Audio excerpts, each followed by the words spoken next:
Hare Nama, Hare Nama eva kevalam, Kalo nasteva, nasteva, nasteva gatiranyata.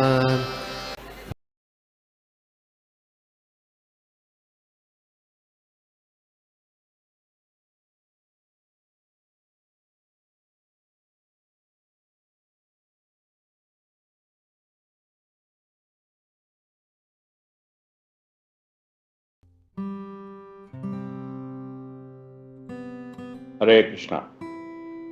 हरे कृष्णा। तो पहले मंगलाचरण कर लेते हैं। ओम नमो भगवते वासुदेवाय, ओम नमो भगवते वासुदेवाय, ओम नमो भगवते वासुदेवाय। निगमकल्पतरोर्गलितं फलं सिकमुखातमृतद्रवसंयुतं पिबत भागवतं रसमालयं मुहुरघोरसिका भुवि भावुकाः। नारायणं नमस्कृत्य नरं चैव नरोत्तमं देवीं सरस्वतीं व्यासं ततो जयमुदीरयेत्। नष्टप्रायेषु भद्रेषु नित्यं भागवत सेवया भगवत्युत्तम श्लोके भक्तिर्भवति नैष्टिकी। तो आज का हमारा चर्चा का विषय है तीसरी स्कंद और उसमें 19वीं अध्याय और दो श्लोक हैं, श्लोक 32 और 33, दो श्लोक देखेंगे। तो इसमें एक श्लोक जो है मैत्रेय मुनि बोल रहे हैं और दूसरा श्लोक जो है सूत गोस्वामी बोल रहे हैं। मैं श्लोक पढ़ लूँगा, बाद में माता जी आप हिंदी में इसका अनुवाद और तात्पर्य पढ़ सकते हैं तो अच्छा है, हो सकता है माता जी? हरि बोल माता जी। ओके प्रभु जी। मया यथानुक्तम् आवदिते हरे कीर्तावतारस्य सुमित्रचेष्टितम् यथा हिरण्याक्ष उदार विक्रमो महामृदे क्रीडनावन् निराकृतः। ये पहला श्लोक है, ये श्लोक नंबर 32 है। माता जी इसका तात्पर्य, अनुवाद और तात्पर्य पढ़ सकते हैं? प्रभु जी।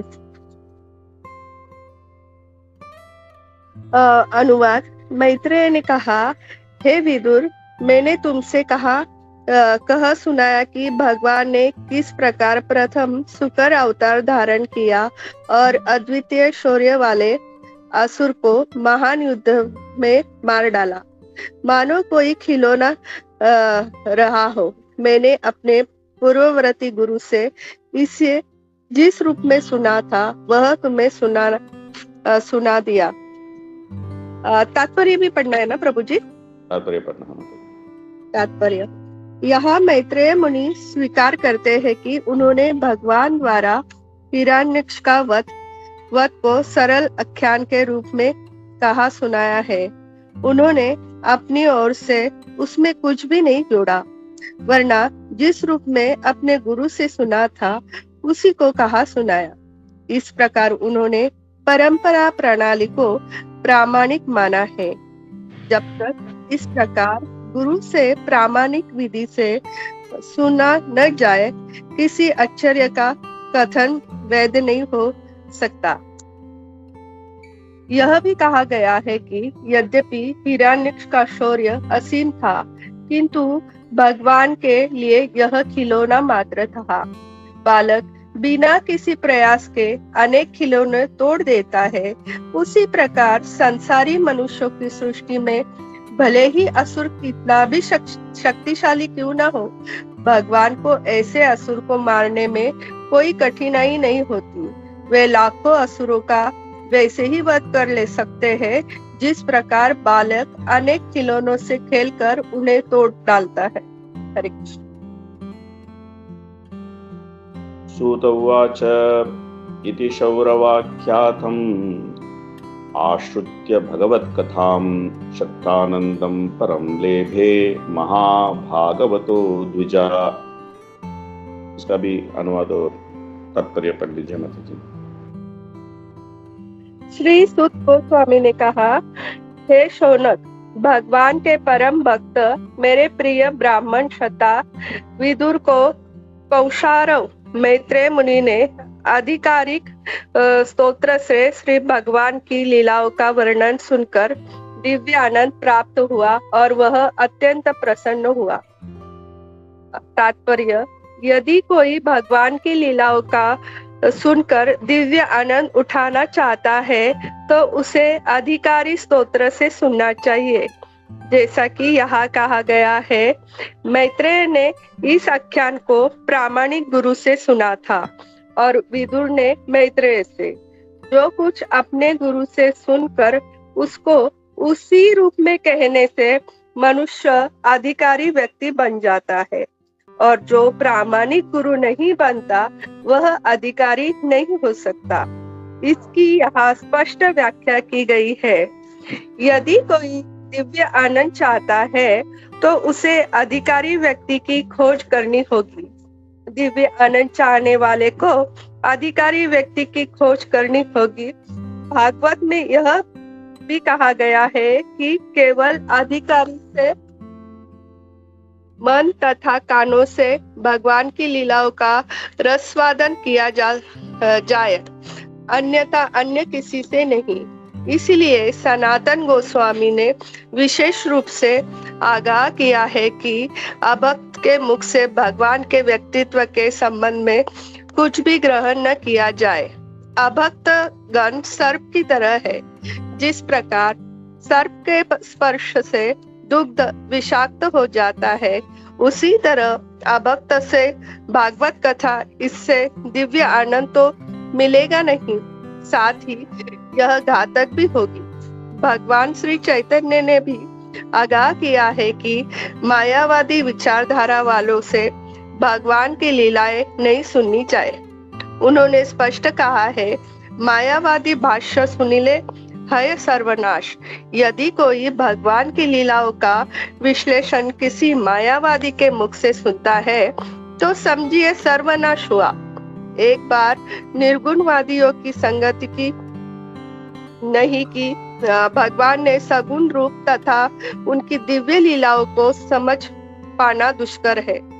सुत गोस्वामी शौनक आदि ऋषियों को सुना रहे थे, अतः उन्होंने इस श्लोक में उन्हें द्विज अर्थात द्विजन्मा कहकर संबोधित किया। नैमिषारण्य में एकत्र होकर सुत गोस्वामी ने श्रीमद् भागवत सुन रहे समस्त ऋषि ब्राह्मण थे, किंतु ब्राह्मण की योग्यता प्राप्त कर लेना ही सब कुछ नहीं होता। मात्र द्विज होना सिद्धि नहीं है। सिद्धि तो तभी मिलती है जब कोई प्रामाणिक स्तोत्र से भगवान की लीलाओं को सुने। हरे कृष्ण। ओम ज्ञानतिमिरन्धस्य ज्ञानाञ्जनशलाकया चक्षुरुन्मीलितं येन तस्मै श्रीगुरवे नमः। श्रीचैतन्यमनोभीष्टं स्थापितं येन भूतले स्वयं रूपकदा मह्यं ददाति स्वपदान्तिकं। वन्देऽहं श्रीगुरोन् श्रीयुतपदकमलं श्रीगुरोन् वैष्णवांश्च। श्रीरूपं साग्रजातं सखगण रघुनाथान्वितं तं सजीवं साद्वैतं सावधूतं परिजनसहितं कृष्णचैतन्यदेवं श्रीराधा कृष्णपादान् सखगण ललिता श्रीविशाखान्वितांश्च। हे कृष्ण करुणा सिन्धो दीनबन्धो जगत्पते गोपेश गोपिका कान्त राधा कान्त नमोस्तुते। तप्त कांचन गौरांगी राधे वृंदावनेश्वरी वृषभानुसुते देवी प्रणमामि हरिप्रिये। वाञ्छाकल्पतरुभ्यश्च कृपा सिन्धुभ्य च पतितानां पावनेभ्यो वैष्णवेभ्यो नमो नमः। नमो विष्णुपादाय कृष्णपृष्ठाय भूतले श्रीमते भक्तिवेदान्त स्वामिन्निति नामिने। नमस्ते सारस्वते देवे गौरवाणी प्रचारिणे निर्विशेष शून्यवादी पाश्चात्य देशतारिणे। जय श्री कृष्ण चैतन्य प्रभु नित्यानंद श्री अद्वैत गदाधर श्रीवासदि गौरभक्त वृंद। हरे कृष्ण कृष्ण कृष्ण हरे हरे, हरे राम राम राम हरे हरे। मूकं करोति वाचालं पंगुलंघयते गिरिकृपातमहं वन्दे श्रीगुरुं जयकारणं परमानन्दमाधवं श्रीचैतन्यमीश्वरं। कथाञ्चन स्मृते यस्मिन् दुष्करं सुकरं भवेत् स्मृते प्रीतं स्यात् श्रीचैतन्यं नमामि तं। नमो विष्णुपादाय कृष्णपृष्ठाय भूतले श्रीनिधे देवताकस्वामिने नमो चैतन्याय गौरभक्तदामोदराय नगरविरामदाय। तो यहाँ आपने सुना है कि भगवान श्री विष्णु शुकर रूप, शुकर का एक रूप धारण करके ऐसे हिरण्याक्ष को वध किया। तो ये पूरा लीला सुनाने के बाद मैत्रेय मुनि विदुर को बोल रहे हैं कि जैसे मैंने मेरे गुरुवर्ग से इस लीला के बारे में श्रवण किया था, वैसे ही मैं आपको सुना दिया। तो सूत गोस्वामी बोल रहे हैं कि उस लीला भगवान की भगवत कथा को सुन के मैत्रेय और विदुर बहुत आनंद पाए, आनंद का अनुभव किया। यहाँ श्लोक में बताया गया है, देखेंगे क्या बताया गया है श्लोक में। षट्टानंदम परम लभे, षट्टानंदम परम लभे आश्रित्य भगवत कथा, भगवत कथा का श्रवण करके षट्ट मतलब विदुर, वो आनंदम परम लभे, वो परमानंद का अनुभव किए। जो भगवत कथा बोलने वाले हैं वो मैत्रेय, वो भी आनंद का अनुभव किए, और भगवत कथा सुनने वाले हैं वो विदुर, वो भी आनंद का अनुभव किए। अभी हम आखिरकार देखेंगे कि इस जड़ जगत में मनुष्य, प्राणी, सब लोग क्यों मेहनत कर रहे हैं। तो आनंद का करने के लिए मेहनत कर रहे हैं। कोई भी, किसी को भी हम जाके पूछेंगे, भाई आप क्यों इतना कष्ट उठा रहे हैं, आपका इतना कष्ट उठाने का मकसद क्या है, तो कोई भी नहीं बोलेगा मेरा कष्ट उठाने का मकसद ये है कि मैं बहुत दुखी रहना चाहता हूँ। कोई भी ऐसा नहीं बोलेगा। सब लोग बोलेंगे कि मुझे आनंद का अनुभव करना चाहिए, तो इसके लिए मैं इतना कष्ट उठा रहा हूं। लेकिन ये आश्चर्य की बात है कि आनंद का अनुभव करने के लिए कष्ट क्यों उठाने का है। ये बहुत आश्चर्य की बात है। आनंद का अनुभव करने के लिए आनंद उठाने का है, कष्ट क्यों उठाने का है। ये विषय के बारे में हम ज्यादा नहीं सोचते हैं। हमको इसके बारे में सोचने के लिए सिखाया भी नहीं गया है। हमको बल्कि ये सिखाया गया है कि इस जड़ जगत में अगर तुम कुछ आनंद का अनुभव करना चाहते हो तो उस अनुभव के लिए तुमको कष्ट उठा के मेहनत करना पड़ेगा। कष्ट उठा के मेहनत करना पड़ेगा। अभी खूब मेहनत करो, भविष्य में आनंद मिलेगा। ये श्लोक हमने बहुत सुना है। आशा है आप भी सुना होगा कि आपको भी आपका जिंदगी में, आपका जीवन में हर समय पर कोई न कोई तो ये दिया होगा, ये उपदेश दिया होगा कि अभी खूब मेहनत करने का समय है, अभी मेहनत करेगा तो भविष्य में आनंद पा सकते हो। तो ये क्या बेवकूफी तत्व है, ये हम भी नहीं सोचते हैं। तो हम भी ऐसा आदमी हैं कि हम उसको मान जाते हैं कि अभी कष्ट करने का है, भविष्य में आनंद मिलेगा, मान जाते हैं, ज्यादा इसके बारे में सोचते नहीं हैं। और इसी तत्व को हम अपने बच्चों को भी समझाते हैं। बच्चा, तुम स्कूल जा रहे हो, अभी तुमको खूब मेहनत करना पड़ेगा, भविष्य में तुमको आनंद मिलेगा। तो मेरा तो बाल पक गया, लेकिन वो भविष्य वाला आनंद अभी तक नहीं आया। तो ये तीसरी स्कंद में ये विषय स्थापित हो रहा है कि सच्चे आनंद का अनुभव हम कैसे पा सकते हैं। ये तीसरी स्कंद का विषय है। तीसरी स्कंद स्थिति के बारे में बात करता है। स्थिति, स्थानम, तीसरी स्कंद।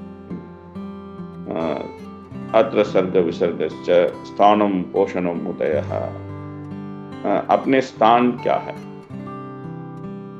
भगवान की स्थान क्या है। भगवान की स्थान वैकुंठ है, और वैकुंठ में सब लोग आनंद ही आनंद का अनुभव कर रहे हैं। सच्चिदानंद विग्रह, असीम आनंद का अनुभव कर रहे हैं वैकुंठ में।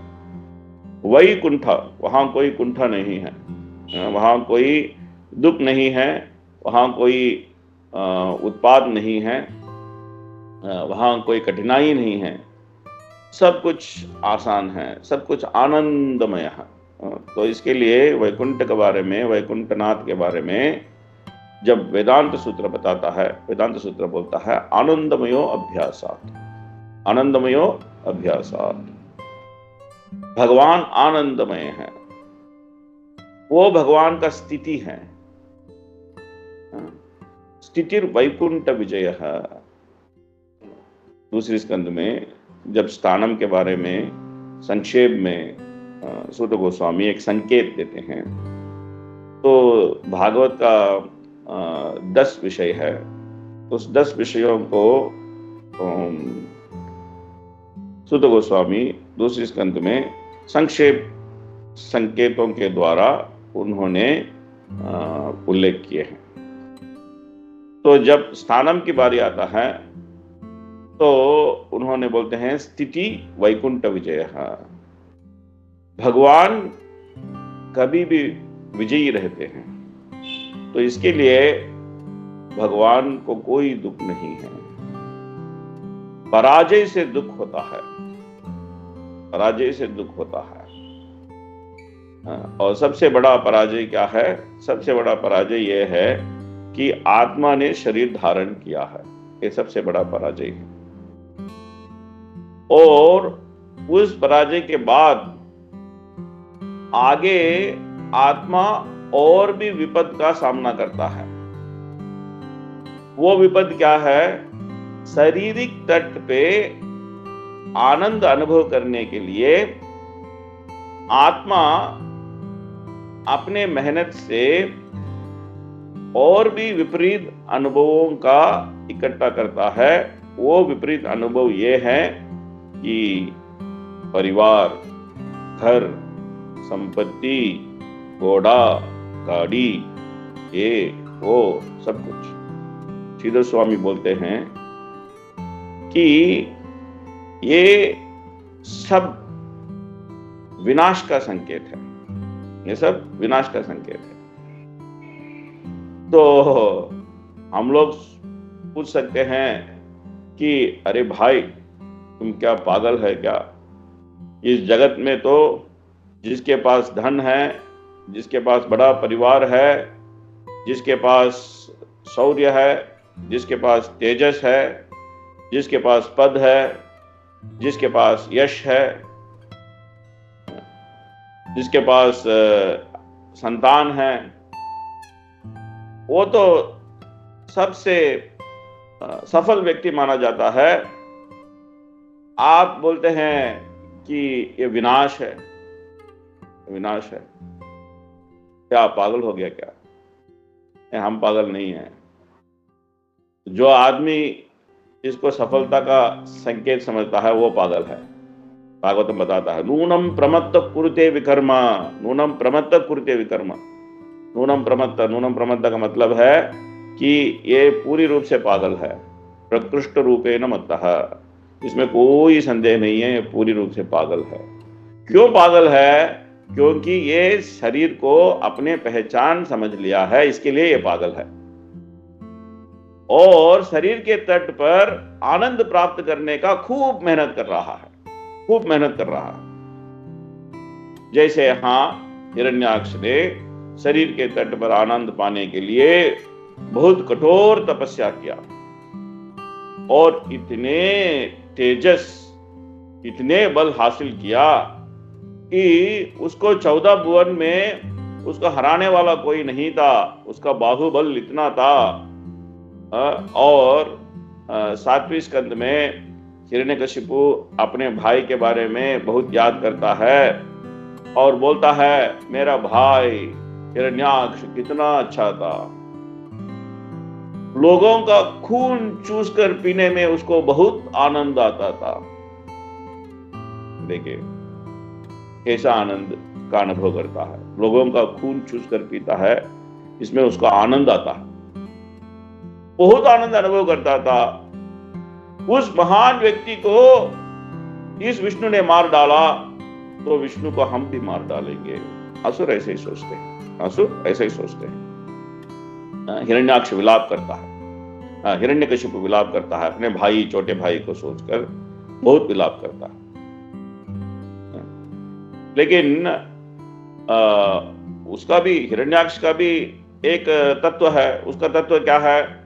सबसे शक्तिशाली बनने से, सबसे बड़ा योगी बनने से, सबसे बड़ा धनी बनने से। हिरण्याक्ष, हिरण्य का मतलब है कि स्वर्ण, स्वर्ण। वो स्वर्ण किधर है?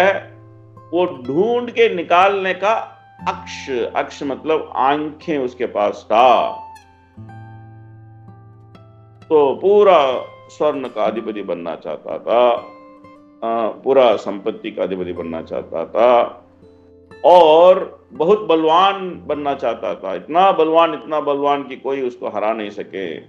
अपने बाहुबल और अपने संपत्ति और अपने तपोबल, अपने जो यश, अपने जो पद, अपना जो शक्ति, दशमहा सिद्धियों को अपना के, योग का दशमहा सिद्धि होता है, दशमहा सिद्धियों को अपना के वो सोच रहा था कि मेरे से कोई बलवान नहीं है, मुझे आनंद ही आनंद है, मुझे आनंद ही आनंद है, मेरे से कोई बलवान नहीं है, कोई हराने वाला नहीं है। फिर भी उसको तृप्त नहीं हुआ, फिर भी उसको तृप्त नहीं हुआ। वो वरुण देव के पास गया और वरुण देव को बोला कि वरुण देव, हमने सुना है कि आप बहुत बलवान हैं, आप बहुत बलवान हैं, तो हमारा विनम्र विनती है आपसे, हमसे युद्ध कीजिए, हम आपको पराजय करना चाहते हैं। विनम्रता, क्या विनम्रता, झूठे विनम्रता दिखा के उसने जाके वरुण देव को बोला। तो वरुण देव ने बोला, तुम इतना घमंडी हो गए हो, तुम्हारा घमंड तोड़ने के लिए भगवान अवतरित होंगे और तुमको युद्ध देंगे, तुम्हारे युद्ध की प्रेरणा, युद्ध करने का तुम्हारा इच्छा, इसको पूरी तरह पूर्ण करेंगे। और जब भगवान आपके साथ युद्ध करेंगे तो आप युद्ध भूमि में, रण भूमि में रक्तपात होके शव के रूप में पड़े होंगे, आपके माता विलाप करेंगे, उस दिन भी देखने के लिए आएगा। तो वरुण देव बोलते हैं, तो हिरण्याक्ष बहुत खुश होता है, पागल आदमी है, बहुत खुश होता है। वो ये नहीं सुना कि वो भगवान से उसके हाथ में मृत्यु होएगा, भगवान के हाथ में उनका मृत्यु होएगा, वो ये नहीं सुना। तो ये सुना कि भगवान उनके साथ आके युद्ध करेंगे। तो उसने सोचा, आखिरकार मेरे से युद्ध करने के लिए कोई आदमी तो मिल गया, मैं तो बहुत ढूंढ रहा हूं, मेरे दिल से युद्ध करने के लिए आदमी कोई नहीं मिलता है, आखिरकार एक आदमी तो मिल गया। ठीक है, जब तक वो आएगा नहीं तब तक हम पूरा उत्पाद उत्पन्न करेंगे, पूरा समुद्र के अंदर जाके अपने बाहों की बल से समुद्र में जाके समुद्र को उत्पाद करेंगे, समुद्र में जो भी प्राणी है, व्यक्ति है, उसको पूरा उत्पाद करेंगे और समुद्र के बड़े बड़े लहर लेके आएंगे और उन लहरों को लेके पूरा भूमि को डुबा देंगे, उत्पाद मचाएंगे, सब लोग दुखी होगा, देख के मुझे बहुत आनंद आएगा। असुर है पर दुखा सुखी, पर दुखा सुखी, दूसरों के दुख को देख के बहुत सुख होता है। ये बद्ध जीव का स्वभाव है कि वो दूसरों को दुख को देके बहुत सुखी होता है।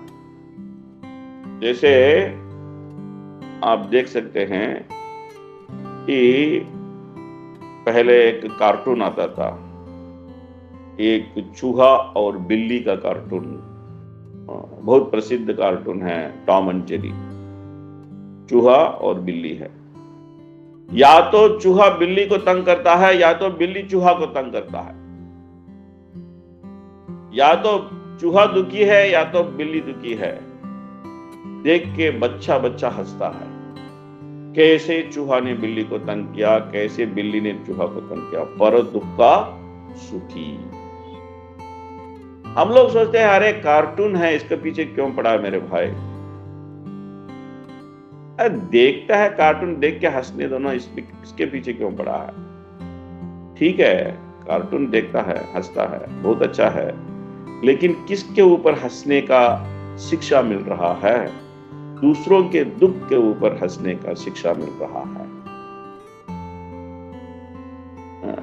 चूहा का दुख और बिल्ली का दुख हमारे लिए बहुत हास्य लगता है, लेकिन जब हमारा दुख आता है तो हंसने के लिए मन नहीं करता है, तो उस समय बहुत आंसू आता है, क्योंकि खुद का दुख है, खुद का दुख है। वैष्णव होता है पर दुख का दुखी, पर दुख का दुखी। आत्मा है, शरीर लेके कितना दुख का अनुभव कर रहा है, जन्म मृत्यु जरा व्याधि का अनुभव कर रहा है। इसको इस दुख से छुटकारा देने का एक ही तरीका है, वो क्या है? भगवत कथा। भगवत कथा वही एक तरीका है। शुश्रूषो शतधानस्य वासुदेव कथा रुचिहि। वासुदेव कथा रुचिहि, भगवान की कथा में रुचि आना चाहिए। भगवत कथा में, भगवान की कथा में रुचि आना चाहिए, क्योंकि भगवान की कथा जो है एक तलवार जैसा है। यद अनुद्यासीन युक्त कर्म ग्रंथि निबंधनम चिंदन्ति कोविदस्तस्य कोन कुर्यात् कथारथिम। आसीना, आसीना का मतलब है तलवार है। इस तलवार, क्या तलवार है? कथा रथी, कथा रथी। भगवान की कथा के सुनने में जो आसक्ति होता है उसको बोलते हैं तलवार। वो क्या तलवार है? ज्ञान की तलवार है, ज्ञान की तलवार। भगवान के पवित्र आगमन और पवित्र लीलाओं का ज्ञान की तलवार। जब इस ज्ञान की तलवार को हाथ में उठाते हैं तो चिंदंती, काट सकते हैं। किसको काट सकते हैं? ये जड़ जीवन, ये जड़ जीवन की जो गांठ है, उस गांठ को काट सकते हैं। कर्म ग्रंथि निबंधनम, कर्मों की गांठ जो है, ये कर्मों की गांठ क्या करता है? आत्मा को शरीर से बांधता है, शक्ति से बांध देता है। उसके लिए वो 3 गुणों का उपयोग करता है। 3 गुणों का, 3 गुणों की रस्सी से सच्चिदानंद स्वरूप आत्मा को असत अचित निरानंद निर्विग्रह शरीर से शक्ति से बांध देता है, और उस गांठ को काटना है। कैसे काटेंगे? तद पदम तत् परिमार्गितव्यम यस्मिन् गत्वा न निवर्तन्ति भूयः। उस पद में चलना है जहां ऐसे जगह में जाएंगे, वहां जाएंगे तो वापस नहीं आएंगे, वहां नहीं आएंगे। इसके लिए क्या करना है? तो इस कर्म ग्रंथि, कर्म की गांठ को काटना है। चिंदंती, चिंदंती, काटना है। कैसे काटेंगे? कैसे काटेंगे? अपने प्रताप या कोई जड़ व्यक्ति का प्रताप या इस जड़ जगत का जो विषय, इसको सुनने में जो आसक्ति है, इसको सुनने में जो आसक्ति है, उस आसक्ति से बाहर आना है। क्योंकि जड़ विषयों को सुनने में जो आसक्ति, जड़ प्रताप को सुनने में जो आसक्ति, ये क्रिकेट वाले ने ऐसा मार दिया, वो सिनेमा एक्टर ने ऐसा कर दिया, वो पॉलिटिशियन ने ऐसा भाषण दे दिया, ये समूह की मुखिया ने ऐसा बोल दिया, ये सब लोग कैसा है? भागवतम बोलता है कि स्वविद वराहोस्त्र करे, कोई सुअर जैसा है, कोई कुत्ता जैसा है,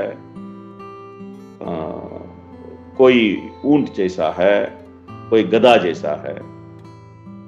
इस आदमियों को प्रताप, सुअर का भी प्रताप होता है। सुअर का प्रताप क्या है? वो मल खाता है, बहुत प्रतापी है, कोई भी मल नहीं खा सकता है, लेकिन सुअर मल को खा लेता है और मल खा के बहुत मोटा भी हो जाता है और अपने बहुत बड़ा परिवार बनाता है। और सुअर वो जो मल की गड्ढे में जाके उसमें लग जाता है, बहुत आनंद पाता है, बहुत आनंद पाता है। कोई नहीं कर सकता है ऐसा काम, बहुत प्रतापी है। जैसे है कुत्ता, पूरा दिन भागता रहता है, इधर से उधर भागता है, उधर से इधर भागता है, कोई कुछ देगा तो उसके पीछे जाके अपने पूंछ हिलाता है, पूंछ हिलाता है और एक स्वामी से दूसरा स्वामी को अपनाता है। तो ऐसे जानवर जैसे लोगों, संस्तुत पुरुष पशु, पुरुष पशु, आदमी का रूप है लेकिन वो वास्तव में जानवर है। पुरुष पशु, उनका स्तुति करते हैं लोग, उनका स्तुति करते हैं, आहा हा हा हा, ये क्रिकेट वाले ने कैसा मार दिया, कैसा मार दिया, कैसा मार दिया, या ये एक्टर ने क्या एक्टिंग किया, क्या एक्टिंग किया, या भाषण कैसा दिया, भाषण कैसा, क्या आदमी है यार। संस्तुत पुरुष पशु, जब तक इसमें रुचि रहता है तब तक हम इस जन्म मृत्यु जरा व्याधि का, इस भव सागर का पार नहीं कर सकते हैं। तो रुचि किस में बनने का है? भगवत कथा में रुचि बनने का है। तो भगवत कथा में रुचि बनेगा और उस रुचि बनने के लिए भगवत कथा को सही माध्यम से श्रवण करना है। यहाँ प्रभुपाद जी इसके ऊपर बहुत जोर दिए हैं। सनातन गोस्वामी का उन्होंने सनातन गोस्वामी के जो विषय है उन्होंने बताया है और महाप्रभु जो विषय बताए हैं वो भी उन्होंने बताया है। मायावाद भाष्य सुन ले है सर्वनाश। तो अपने गुरुवर्ग से जो अधिकार पूर्वक गुरुवर्ग है, जो वैष्णव परंपरा में आते हैं, जो अधिकार पूर्वक गुरुवर्ग है, इस गुरुवर्ग से हम श्रवण करते हैं, भगवत कथा श्रवण करते हैं, तो हमको ये मालूम पड़ता है कि हम इस शरीर नहीं है, हम आत्मा हैं, हम आत्मा है। और आत्मा की आनंद असीम होता है, शरीर का आनंद सीमित है। आत्मा को आनंद अनुभव करने का जो क्षमता है वो असीम होता है। तो उस आनंद का स्वाद हमको मिलता है भगवत कथा सुनने में। वो भी अधिकार पूर्वक गुरुवर्ग के जो परंपरा से आता है, उस परंपरा पूर्वक भगवत कथा सुनने में हमको बहुत रुचि आता है और बहुत आनंद आता है। और उस आनंद का हम भाग्यदार है, उस आनंद का हम भाग्यदार है। और उस आनंद को पाने के लिए बहुत मेहनत करने का जरूरत नहीं है। जैसा हमने इस प्रवचन के पहले शुरू में बताया था कि जड़ जगत में हमको ये उपदेश दिया जाता है, खूब मेहनत करो तो तुमको खुशी मिलेगा। लेकिन इस आनंद को पाने के लिए महाप्रभु की कृपा से हमको कोई मेहनत करने का नहीं है। हमको क्या करना है? हमको खाना है, गाना है, नाचना है। तो खाना तो सब लोग पसंद करते हैं, गाना सब लोग पसंद करते हैं, नाचना सब लोग पसंद करते हैं। इसमें कोई कठिनाई नहीं है, इसमें कोई कठिनाई नहीं है। ऐसा नहीं है कि बहुत कठिन है। भगवत प्रसाद, शुद्ध मात्रा भगवत प्रसाद ग्रहण करना है, भगवत प्रसाद ही खाना है और कोई विषय नहीं खाना है। भगवान श्री कृष्ण को भोग लगाया गया प्रसाद ही हमको खाना है। वो एकमात्र कंडीशन है, शर्त है, भगवत प्रसाद खाना। और क्या गाना है? ऐसा अनाप शनाप गाना नहीं गाना है। भगवान की गुणगान करके भगवान की नाम को गाना है। हरे कृष्ण कृष्ण कृष्ण हरे हरे, हरे राम राम राम हरे हरे। जैसे मैंने जब इस मीटिंग में ज्वाइन किया था तो एक प्रभु जी बहुत अच्छी तरह गा रहे थे, भगवान के नाम गा रहे थे। भगवान के नाम को गाना है।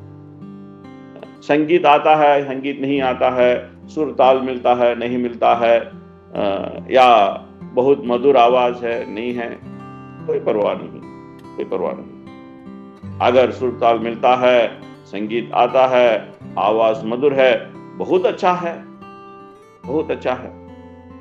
तो मधुर आवाज से सुर और ताल मिला के भगवान की गुणगान करना है, बहुत अच्छा है। किंतु संगीत नहीं आता है, सुर ताल नहीं मिलता है, आवाज भी बहुत कठोर है, जैसा मेरा आवाज जैसा बहुत कठोर है, फिर भी हम गा सकते हैं हरे कृष्ण कृष्ण कृष्ण हरे हरे, हरे राम राम राम हरे हरे। गा सकते हैं। भगवान सुनेंगे, भगवान सुनेंगे। भगवान ये नहीं बोलेंगे ऐ तुम्हारा आवाज मधुर नहीं है, बंद करो, ये नहीं बोलेंगे। भावग्राही जनार्दन, भावग्राही जनार्दन, भाव को ग्रहण करने वाले हैं भगवान, वो अवश्य ही सुनेंगे। तो भगवान के नाम गाना है। यदि नाम कीर्तन गाने में ले कोई शर्माता है तो कीर्तन, भगवान की गुणावली करना, भगवान की लीलाओं के बारे में बताना, भगवान की तत्व को विवरण करना, यह भी कीर्तन होता है। तो गाना है, बताना है और नाचना है। नाचना तो सबको आता है, सब लोग भी नाचना भी पसंद करते हैं। कोई बहुत शर्माता है, लेकिन सब लोग नाचना पसंद करते हैं। कभी कभी मायापुर में बहुत बड़े बड़े लोग आते हैं, बहुत बड़े वीआईपी लोग आते हैं। तो मायापुर में हमारा टीओपी ऑफिस के सामने कीर्तन चलता है, तो चलता रहता है कीर्तन।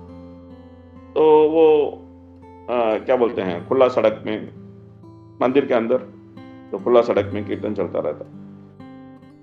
तो लोग आते हैं, नाचते हैं। तो कई बड़े बड़े लोग हम लेके आते हैं, बड़ा महान व्यक्ति है, बड़े आदमी हैं, तो समाज में बहुत बड़ा आदमी है, तो लेके आते हैं, तो उनको दिखाते हैं, देखिए कीर्तन चल रहा है, सब लोग आनंद से नाच रहे हैं। तो वो भी बहुत उत्सुकता से देखते हैं। तो आप किसी को बोलते हैं आप भी आइए नाचेंगे, तो बहुत शर्मा, नहीं, मैं बड़ा आदमी हूं, मैं कैसे नाच सकता हूँ, ये लोग तो साधारण लोग हैं, ऐसे ही नाच रहा है। तो थोड़ा सा हम उनको बोलते हैं ठीक है, ये तो मंदिर के अंदर है, ऐसा कोई नहीं है, आप नाच सकता है। तो थोड़ा वो क्या बोलते हैं कि ऐसा करके आते हैं, लेकिन जब नाचने लगते हैं, ऐसा नाचते हैं, बाद में आके बहुत बड़ा हंसमुख होके आके बोलते हैं, ओ बहुत आनंद आया। भगवान की नामावली पर, भगवान की संकीर्तन पर नाचना है। मन की इच्छाओं को ऊपर नाच नाच के, दूसरों की इच्छाओं के ऊपर नाच नाच के हम तो थक गए, उसमें कोई आनंद नहीं है।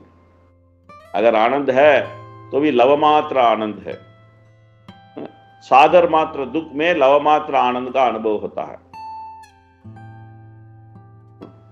तो हमारा जो पद्धति जो है बहुत आसान पद्धति है। तो लोग बोलते हैं सुख का अनुभव करने के लिए खूब मेहनत करो, खूब मेहनत करो। हम बोलते हैं सुख का अनुभव करने के लिए खूब सुख का अनुभव करो। कैसा सुख का अनुभव करना है? खाना है, गाना है, नाचना है। ये महाप्रभु का पद्धति है, महाप्रभु का पद्धति है। इसमें कोई दुख नहीं है। निरानंद दूरे जाए आनंदेर सीमा नहीं, ऐसा एक बंगाली कीर्तन है। निरानंद दूरे जाए आनंदेर सीमा नहीं, आनंदेर सीमा नहीं, आनंदेर सीमा नहीं। तो ये कृष्ण भावनामृत है। इस कृष्ण भावनामृत में जो भाग लिया है, जो भाग लेना चाह रहा है, वो बहुत भाग्यवान है, बहुत भाग्यवान है। क्योंकि जो आनंद का अनुभव करना चाहता है, जिस आनंद के लिए वो तरस रहा है, उस आनंद का, असीम आनंद का, वैकुंठ के आनंद का अनुभव हम कृष्ण भावनामृत में कर सकते हैं। यही हमारा स्थिति है, यही भगवान का भी स्थिति है। भगवान की दास बनने से, भगवान की कथा सुनने से, गुरु के मुख कमल से, भागवत के श्रवण करने से, भगवान नाम जाप करने से, हरे कृष्ण कृष्ण कृष्ण हरे हरे, हरे राम राम राम हरे हरे के भगवान नाम जाप करने से, भगवत प्रसाद पाने से, भगवान की कीर्तन में नाचने से आनंद का हम अनुभव कर सकते हैं। यही वैकुंठ है, यही वैकुंठ है। वैकुंठ में लोग यही करते हैं, वैकुंठ में लोग यही करते हैं। तो वो अनुभव, वैकुंठ का अनुभव हम भी अनुभव कर सकते हैं जब भगवान के ऊपर प्रति आएगा। लेकिन जब तक हम शरीर के तट पर, हम इस शरीर समझ के शरीर के तट पर उस आनंद का अनुभव करने का कोशिश करेंगे, जैसे हिरण्याक्ष ने कोशिश किया था, जैसे हिरण्यकशिपु ने कोशिश किया था, जैसे अनेक असुर लोग कोशिश किए थे। सृष्टि के आरंभ से कलयुग तक अनेक असुर है जो भगवान को टुकरा के आनंद को कोशिश करना चाहते हैं। जैसे कैलिफोर्निया में बहुत बड़ा आग लग गया था। कैलिफोर्निया में लोग लगने वाले लोग हैं, उनको बहुत घमंड था, बहुत घमंड। क्या घमंड है? ये भगवान को निरस्त किया हुआ भूमि है, इस भूमि में कोई भगवान को नहीं मानता है। हम लोग अपने ही पराक्रम से, अपने ही वैज्ञानिक, आधुनिक वैज्ञानिक उन्नति और तरक्की से हम लोग जीवन का ऐश कर रहे हैं।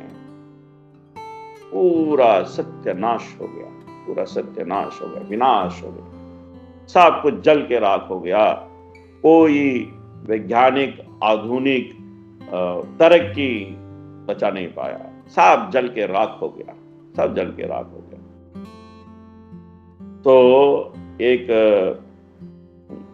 भक्त आया था, वो मुझे बता रहा था कि कैलिफोर्निया में उसका एक दोस्त रहता था, वो तिरुपति बालाजी का बहुत बड़ा भक्त है। तो एक रात बालाजी उसके सपने में आए और बोले कि मैं सब कुछ यहाँ जल के राख करने वाला हूं, तुम इधर से सब कुछ छोड़ के भाग जाओ।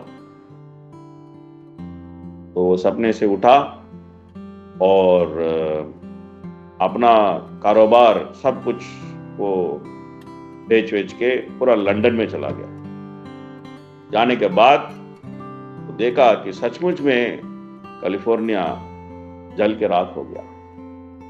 तो सीधा बालाजी के पास भाग गया। वो बोल रहा था, वो कमेटी का मेंबर है, जो मुझे पहचान वाला है, वो कमेटी का मेंबर है। वो बहुत बहुत आके वो बोला कि उसका दोस्त आके बोला, बालाजी ने मुझे ऐसा बचाया, बालाजी ने मुझे ऐसा बचाया। तो भगवान जो है परम सत्य है। सत्यम परम धीमहि, सत्यम परम धीमहि, भागवतम बोलता है सत्यम परम धीमहि। तो भगवान के ऊपर ध्यान करने से, भगवान की कथा सुनने से, भगवान को समझने का कोशिश करने से हम अपने स्वयं को समझ सकते हैं। जब हम अपने स्वयं को समझ के हमारे प्राकृतिक स्थान पर हम रहने का कोशिश करते हैं, तब सच्चे आनंद के अनुभव हमको हो सकता है। नहीं तो इतना ही बड़ा प्रभावशाली हो, उसको मृत्यु देखना पड़ेगा। जैसे इस हिरण्याक्ष को अपना मृत्यु देख, हिरण्याक्ष की मां ने देखा अपना बेटे का मृत्यु देख। तो ये हमारा स्थिति है, ये हमारा स्थान है। ये तीसरी स्कंद हमको समझाने का कोशिश कर रहा है। तो समझ गया तो भाग्यवान है। तो इसके लिए इसको समझने का कोशिश करना चाहिए। हरे कृष्ण कृष्ण कृष्ण हरे हरे, हरे राम राम राम हरे। ठीक है, कोई प्रश्न है या कोई टिप्पणी है, कुछ है? थोड़ा सा समय बाकी है।